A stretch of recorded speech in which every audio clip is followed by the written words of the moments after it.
Hi, welcome to Wednesday, the 8th of September. Thank you for joining me. And so tonight, I'm veering into like some new territory. It's kind of scary. It makes me feel vulnerable. I don't like to feel vulnerable. I'm going to talk about how one character from my Walkerville Desires series showed up for me. Then I want to talk to you about the Winged Victory and the part she plays in the entire series. So, and I'm going to be, I've got a bunch of notes and stuff like that, so I'm not, you might, okay, so I'm just going to start. So when I started thinking about writing this series, and I knew that it was going to be a series, a romance series, the first person who showed up was this woman who called herself Martha Janine Montrose. She wore this figure-hugging Kelly green satin dress.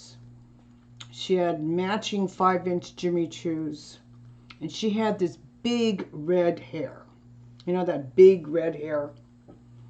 And she wore fire engine red lipstick. And she told me, if you want to write about Walkerville, you have to talk to me. I am very important here. So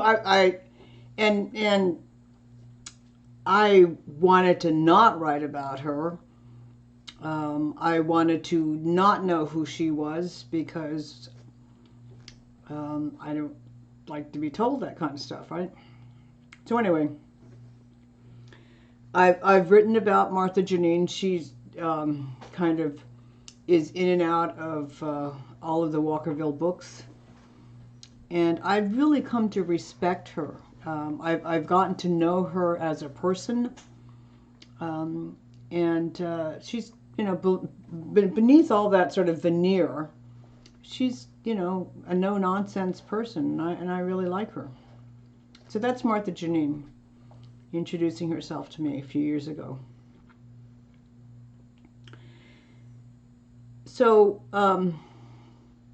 in September of 1996, I was in Paris by myself. And this wasn't the way it was going to turn out, but circumstances, I ended up being in Paris by myself. And there was a couple places that I wanted to see. One of the places that I've always wanted to see was the Sacré-Cœur, which is the White Basilica on the hill in Montmartre. There's just something about that church that has always drawn me. And the second place that I wanted to go to was the Louvre. And there were several things, items, pieces of work that I wanted to see in the Louvre. I'd been hearing about the Titians all my life and how huge their, you know, his portraits were, and the, how they looked presented on the walls, and they took up the whole wall, and you know, just so full of dark, heavy life stuff, right? And the other thing I wanted to see at the Louvre was the Mona Lisa. So I got to see both of those things. I got to see the huge, magnificent Titians, and then I got to see the Mona Lisa and just how tiny she is in real life. You know, she's tiny, and she was encased in this, you know, plastic. And I said out loud, "Oh my God, you're so tiny!" And this one said, "Oui, oui," you know. So I had been walking around for hours, and I was tired and I was hungry.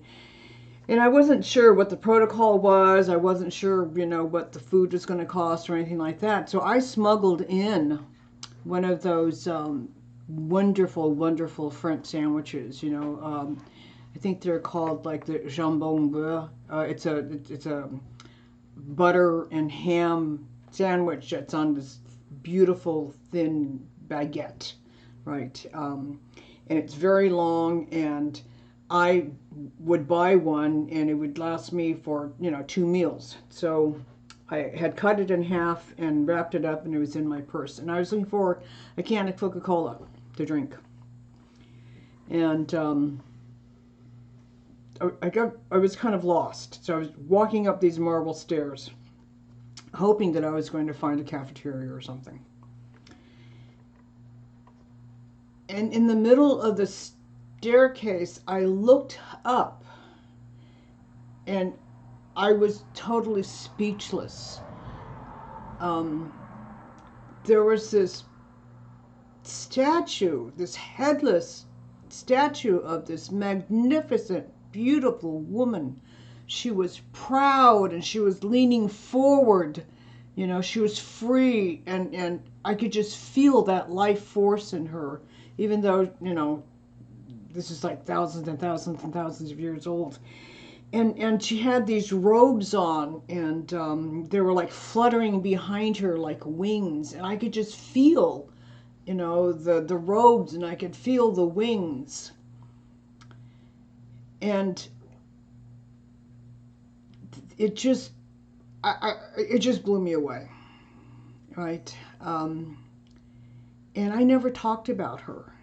I talked about seeing the Mona Lisa. I talked about going to Sacré-Cœur, right? I talked about walking up and down the steps of Montmartre. But I never talked about the Winged Victory, because she was sort of like my secret or something. So fast forward to the winter of 2017, and I'm beginning to write romances, and I'm beginning to write, the Walkerville series. So I knew that the first book was going to be called Return. I had already met Martha Janine. I had seen Sue the Pie Lady in the distance. Josie and Al, had waved their hands and said hello to me. I'd met Frances Perdue and Fiona Montrose, Martha Jane's daughter, and a few other people. And their voices and their stories were in my head, clamoring to be, written about and heard. But there was something missing for me. I couldn't figure out what it was about Walkerville that I wanted to write about. And I felt like, until I knew what that was, the essence, if you will, that I wasn't really going to be able to write about the series. So I, thought about it. I walked my dog. I watched my hawks. I reread favorite books, May Sarton, Henri Nouwen, Jane Austen. And I was just kind of going on in my life and thinking about this series and what I wanted to convey about the series. And one day I was staring at this vintage convertible Rolls Royce. I don't know, silver color, top down. And I saw the bonnet piece, the hood ornament, and they call it the Spirit of Ecstasy. And I thought, oh my God, here she is. So she had a head, and the Winged Victory at the Louvre did not. But this woman had, she was like, she had the same sort of pose as the Winged Victory at the Louvre. She was standing there, and she was leaning forward. Her arms were stretched out and over her head, and her clothes were billowing behind her like wings, just like the Winged Victory. And all of a sudden, I remembered walking up the marble staircase at the Louvre, and my heart stopping for a second when I first caught the, saw the Winged Victory. And I realized that why I had been keeping her a secret and really not talking about her was that the winged victory, just like the hood ornament of the Rolls Royce, both of these women were like leaning forward, you know, like into life. They were like open, and just wanting to be alive, to feel alive. And I realized that's it. That's what I want about my Walkerville series. I want to talk about and write about people who live in Walkerville who are alive. And especially I wanted to talk about the Walkervillian women. You know, they could have just sort of stayed who they were and not challenged themselves, right? Martha Janine could have stayed being that grand doyen of Walkerville, you know, striking that poise and not letting anybody, you know, close to her. And, you know, she dropped that facade and became, you know, a three-dimensional person, right? And I really like her.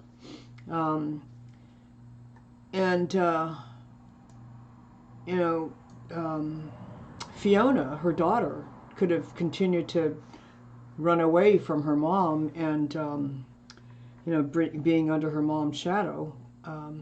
But she came back and became her own person and fell in love with Francis. And I just love that image of these Walkervillians, you know, embracing life, you know, being able to create space for themselves, for other women, for all of their loved ones. There's a part of them that are a little bit intrepid about life, but they just want to go forward. They know they're alive. They know they can love. They know that they are loved and that they are loving. And so as I continue to write the Walkerville stories, you know, more and more people show up, more and more characters show up, and I'm just totally humbled by their generosity and their, you know, their willingness to tell me their stories. So in book book 3, Renewal, I borrow the image of the, you know, the winged victory, or the spirit of ecstasy that's on the hood ornament. I borrow that image. This book is about Ruth and Trevor's story, and Trevor wants to bring Ruth a special gift for their first date, and goes to this, you know, flower store thinking that he's going to get her like a bunch of roses or something. And he's struck by this bonsai arrangement of a 12-inch woman made out of juniper. And her body, you know, like the juniper is shaped in bonsai-like, and she's like leaning forward. And the juniper branches are her body.